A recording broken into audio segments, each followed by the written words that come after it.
بسم اللہ الرحمن الرحیم۔ برادران ذی وقار اور سامعین محترم اور ناظرین کرام، اسلام میں خدمت خلق کی بہت اہمیت ہے۔ ایک جملے میں اگر پورے اسلام کا خلاصہ بیان کرنا ہو تو اس کا مطلب ہے حقوق اللہ اور حقوق العباد کی ادائیگی۔ یہ پورے اسلام کی تعلیمات کا خلاصہ ہے۔ حقوق اللہ کیا ہیں؟ عبادات کے ذریعے سے اللہ کو راضی کرنا، اور حقوق العباد کیا ہیں کہ مخلوق کے ذریعے سے اللہ کو راضی کرنا، مخلوق کی خدمت کر کے، اس کو نفع پہنچا کر کے اور اس کو نقصان سے بچا کر اس کے ساتھ بھلا کرنا، فائدہ کرنا، اس کا نام ہے حقوق العباد۔ تو انسان ایک معاشرتی حیوان ہے، یعنی اکیلا نہیں رہ سکتا، بلکہ معاشرے کی ضرورت ہے، اس کو ایک سوسائٹی کی ضرورت ہے۔ ہر انسان کی ضروریات اللہ نے دوسرے انسان کے ساتھ اس طرح جوڑ دی ہیں کہ کوئی انسان اکیلا نہیں رہ سکتا۔ تو چونکہ ہر انسان کی ضروریات کو، مفادات کو اللہ نے دوسرے انسان کے ساتھ جوڑ دیا ہے۔ عوام کی ضروریات کو حکومت سے اور حکومت کو عوام کی ضروریات سے جوڑ دیا، خامن کو بیوی سے اور بیوی کو خامن کی ضروریات سے جوڑ دیا، چھوٹے کو بڑے سے اور بڑے کو چھوٹے کی ضروریات کے ساتھ جوڑ دیا، رشتہ داروں کو رشتہ داروں کی ضروریات کے ساتھ جوڑ دیا۔ اس لیے اسلام اس بات کو مانتا ہے کہ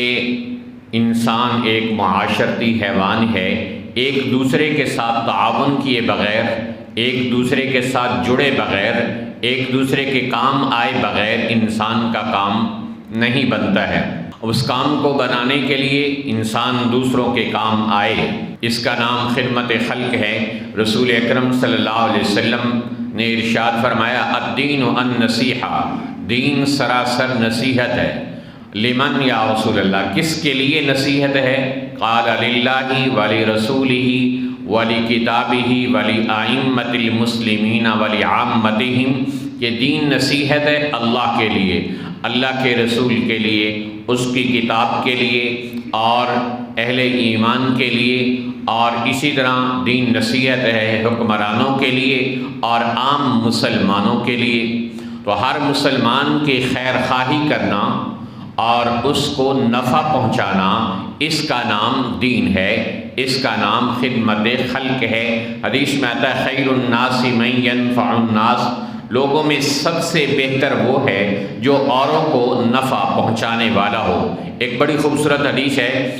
حدیث میں آتا ہے، ان للہ خلقا خلقہم لحوائج الناس، لوگوں میں سے کچھ لوگ ایسے ہیں کہ جنہیں اللہ نے لوگوں کی ضروریات کو پورا کرنے کے لیے ہی پیدا کیا ہے۔ اور اولئک الآمنون من عذاب اللہ، جب یہ لوگ اللہ کی مخلوق کی ضروریات پوری کرتے ہیں، ان کے کام آتے ہیں، تو اللہ ان کو عذاب سے محفوظ کر دیتا ہے۔ تو مطلب کیا سمجھ آیا کہ اوروں کے کام آنے والا اللہ کے عذاب سے، اس کی پکڑ سے محفوظ ہو جاتا ہے۔ یہ کتنی بڑی گارنٹی ہے اللہ کے نبی علیہ السلام کی طرف سے۔ اور ایک اور حدیث میں ارشاد فرمایا گیا کہ اللہ تعالیٰ بعض لوگوں کو مال اس لیے دیتا ہے ان کے ذریعے اوروں کی ضروریات پوری کروائے۔ اگر وہ اوروں کی ضروریات میں اپنا مال خرچ نہیں کرتے تو اللہ تعالیٰ ان سے وہ مال لے لیتا ہے اور ان کو دیتا ہے جو اللہ کی مخلوق پر خرچ کرنے والے بن جائے۔ حدیث میں آتا ہے کہ الخلق عیال اللہ، ساری مخلوق اللہ کا کنبہ ہے۔ فَأَحَبُّ الْخَلْقِ إِلَى اللَّهِ مَنْ أَحْسَنَ إِلَىٰ عَيَالِهِ، اور اللہ کو مخلوق میں سے سب سے زیادہ وہ پسند ہے جو اس کی مخلوق کے ساتھ، اس کے بندوں کے ساتھ اچھا سلوک کرنے والا ہو۔ ہماری اولاد کے ساتھ کوئی اچھا سلوک کرنے والا ہو، رشتہ داروں میں سے، محلے داروں میں سے، ہم اسے اچھا سمجھتے ہیں کہ ہماری اولاد کے ساتھ اچھا سلوک کر رہا ہے۔ تو اللہ بھی یہ فرما رہے ہیں کہ جو میری مخلوق کے ساتھ اچھا سلوک کرے گا وہ میری نظروں میں محبوب بن جائے گا۔ تو اللہ کی نظروں میں محبوب بننے کا ایک طریقہ کیا ہے کہ انسان اللہ کی مخلوق کے ساتھ بھلائی کرنے والا بن جائے، اور حدیث میں آتا ہے کہ آپ صلی اللہ علیہ وسلم نے ایک مرتبہ صحابہ کرام سے سوال کیا، الا انبئکم بخیرکم من شرکم، کیا میں تمہارے برے لوگوں میں سے اچھے لوگوں کو نہ بتاؤں؟ تو صحابہ کرام چپ رہے۔ آپ نے 3 مرتبہ یہ بات پوچھی تو ایک آدمی نے کھڑے ہو کے کہا، جی یا رسول اللہ، آپ ہمیں ضرور بتائیے، اخبرنا بخیرنا من شرنا، کہ ہمارے بروں میں سے اچھے کون لوگ ہیں؟ تو آپ علیہ السلام نے ارشاد فرمایا، خیرکم من یرجا خیرہ، تم میں سے سب سے اچھا وہ ہے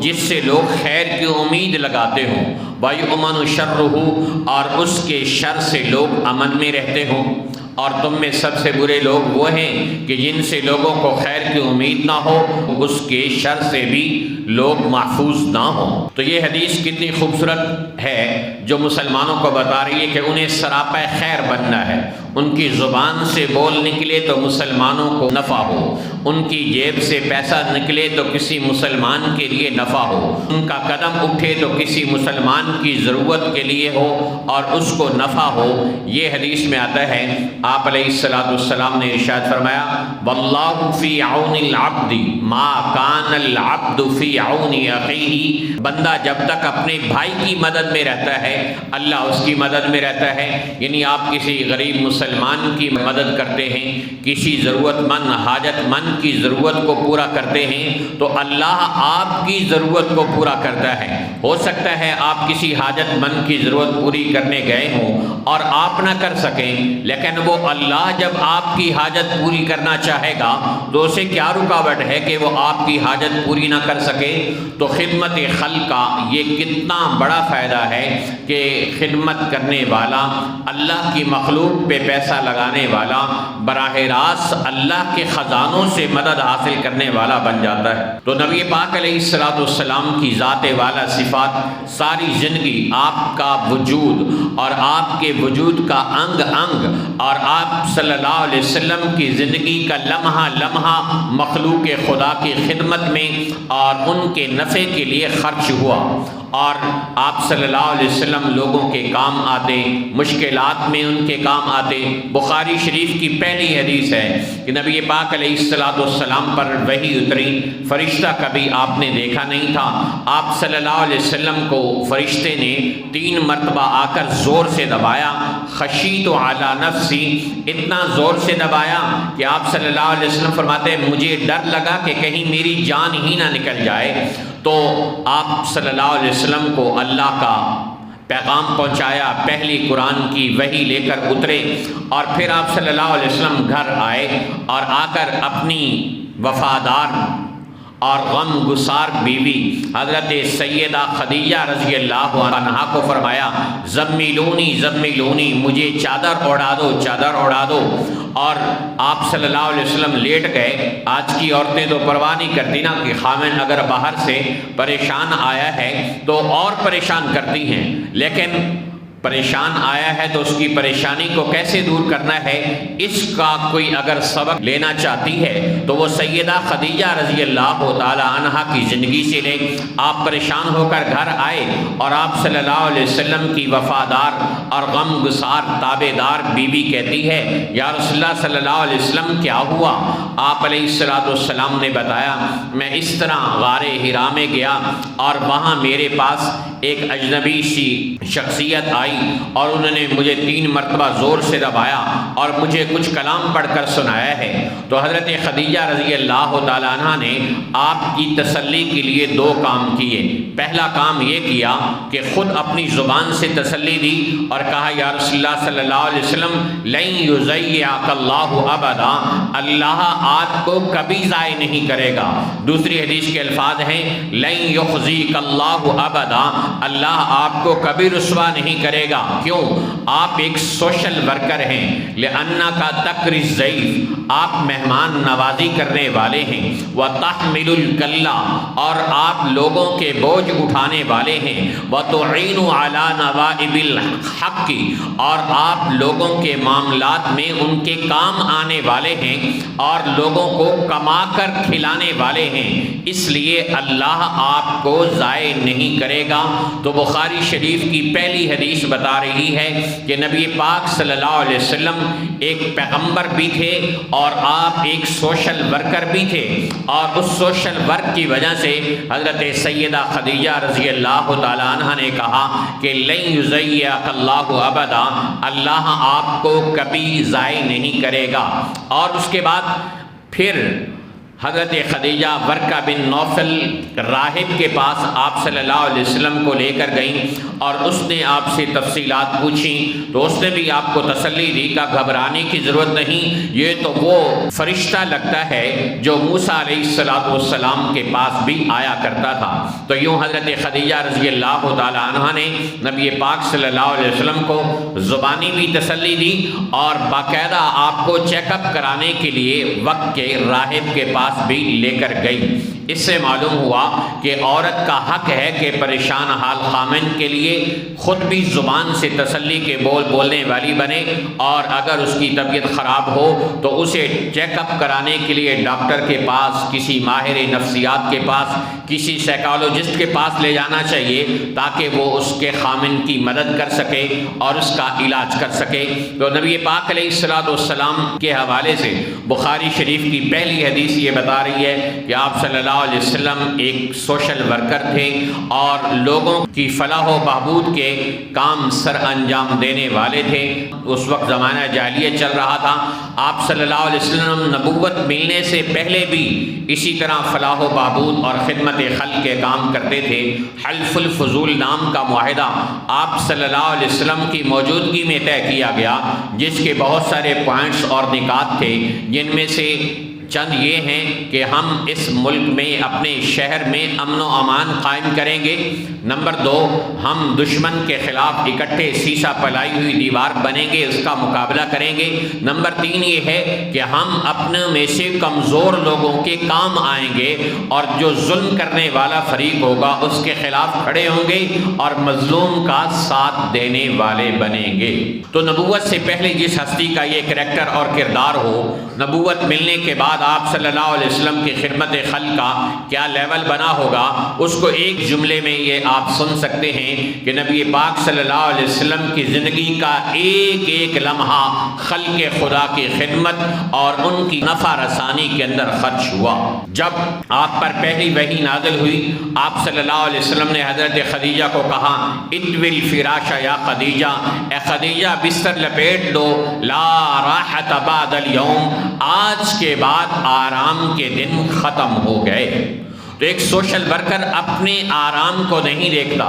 اپنی راحت کو نہیں دیکھتا، دوسروں کی راحت اور دوسروں کے آرام کو دیکھنے والا بنتا ہے۔ تو جب بھی کہیں سیلاب آئے، جب کہیں کوئی زلزلہ آئے، جب کوئی رشتہ دار بیمار ہو جائے، پریشان ہو جائے، بے روزگار ہو جائے اور کسی مسجد کو، کسی مدرسے کو ضرورت پڑ جائے، تو اس وقت میں اپنی تجوریوں کا منہ کھولنا، اس وقت میں خلق خدا کی خدمت کے لیے اپنے خزانے کھول دینا، یہ اللہ کو اتنا پسند ہے کہ اس پر اللہ وعدہ کر رہا ہے کہ من جاء بالحسنۃ فلہ عشر امثالھا، تم 1 گنا دو گے میں 10 گنا بنا کر واپس کروں گا۔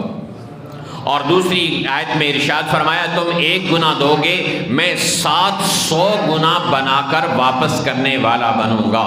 تو اس لیے اللہ ہم سب کو ہمت دے، توفیق دے کہ ہم خلق خدا کی خدمت میں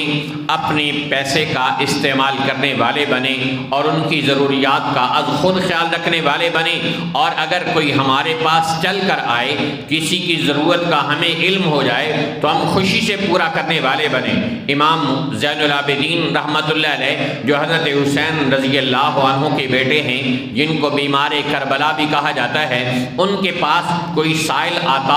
تو اس کے مشکور ہوتے، اس کو کہتے ہیں مرحبا، ویلکم، خوش آمدید، مرحبا بمن یحمل زادی الی الآخرہ، خوش آمدید ہو تم میرا زاد سفر آخرت کے لیے اٹھا کے لے جانے والے۔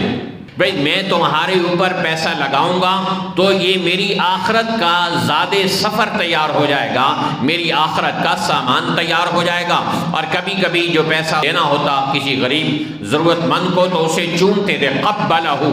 اس کو چومتے تھے اور کہتے تھے کہ یہ پیسہ اب میری اللہ کی بارگاہ میں جانے والا ہے، تو یوں ہم میں سے ہر ایک اگر کوئی ضرورت مند ہمارے پاس آتا ہے تو ہم اس اللہ کی بارگاہ میں اس کے مشکور ہونے والے بنیں۔ وہ پیسہ جو اللہ کی راہ میں لگ گیا وہی تو ہمارے کام آنے والا ہے۔ حضرت عائشہ صدیقہ رضی اللہ تعالیٰ عنہ اگر کوئی پیسہ خرچ کرنے کا موقع آتا تو درہم و دینار دھوتی تھی، دھو کر پھر سائل کو دیتی تھی۔ لوگ کہتے ہیں یہ آپ درہم دینار دھو کر کیوں دیتی ہیں؟ کہا یہ درہم و دینار اللہ کے ہاتھ میں جا رہا ہے، کیونکہ حدیث میں آتا ہے کہ جو آدمی روپیہ پیسہ اللہ کے لیے درہم و دینار صدقہ کرتا ہے تو وہ فقیر اور سائل اور ضرورت مند کے ہاتھ میں پہنچنے سے پہلے اللہ کے ہاتھ میں پہنچتا ہے۔ تو میں چاہتی ہوں کہ یہ صاف ستھرا ہو کر اللہ کی بارگاہ میں پہنچنے والا بنے۔ تو اخلاص سے نیت کے ساتھ اگر انسان اللہ کی رضا کے لیے عمل کرنے والا بنے گا، اللہ دونوں جہان کی برکتوں سے اس کو نوازے گا، اور دینے والوں کو اللہ دیتا ہے، روک لینے والوں کے لیے اللہ بھی روک لیتا ہے۔ ہر روز دو فرشتے اعلان کرتے ہیں اور دعا کرتے ہیں، اللہم اعط منفقا خلفا، اے اللہ خرچ کرنے والے کو اور عطا فرما، اور اللہم اعط ممسکا تلفا، اے اللہ روک لینے والے کے مال کو ضائع کر دے اور تو بھی اس سے اپنے خزانوں کو روک دے۔ تو یہ روکنا اللہ کی رضا کے لیے ہر مسلمان خرچ کرنے والا بنے، اس میں ریاکاری نہ ہو۔ مشہور سخی حاتم طائی کے بیٹے صحابی رسول بن گئے تھے، حضرت عدی بن حاتم رضی اللہ تعالیٰ عنہ۔ انہوں نے کہا یا رسول اللہ صلی اللہ علیہ وسلم کہ میرا باپ وہ بہت صدقہ اور خیرات کرتا تھا، وَيُطْعِمُ الْمَسَاكِينَ، اور مسکینوں کو کھانا کھلاتا تھا، اور اس طرح اور بہت سارے صدقہ اور خیرات کے کام کرتا تھا۔ أَكَانَ ذَلِكَ نَافِعًا لَهُ، کیا اس کا نفع کوئی اس کو ملے گا؟ آپ صلی اللہ علیہ وسلم نے ارشاد فرمایا، إِنَّ أَبَاكَ أَدْرَكَ مَا أَرَادَ، تمہارے باپ کا جو ارادہ تھا وہ اسے مل چکا۔ تمہارا باپ حاتم طائی لوگوں پر پیسہ شہرت کے لیے لگاتا تھا اور اپنی مشہوری کے لیے لگاتا تھا کہ لوگ مانے کہ حاتم طائی کتنا بڑا سخی ہے، سو جو اس نے کیا تھا ارادہ اس کو وہ شہرت اللہ نے دے دی۔ اب یہ پیسہ اور یہ صدقہ اور خیرات اور یہ خدمت خلق آخرت میں اسے کسی کام آنے والی نہیں ہے۔ اس لیے ہم میں سے ہر ایک یہ نیت اور جذبہ رکھے کہ میں نے جو لگانا ہے اللہ کے لیے لگانا ہے، اور اللہ کے لیے لگایا ہوا 1 روپیہ، حدیث میں آتا ہے سبق درہم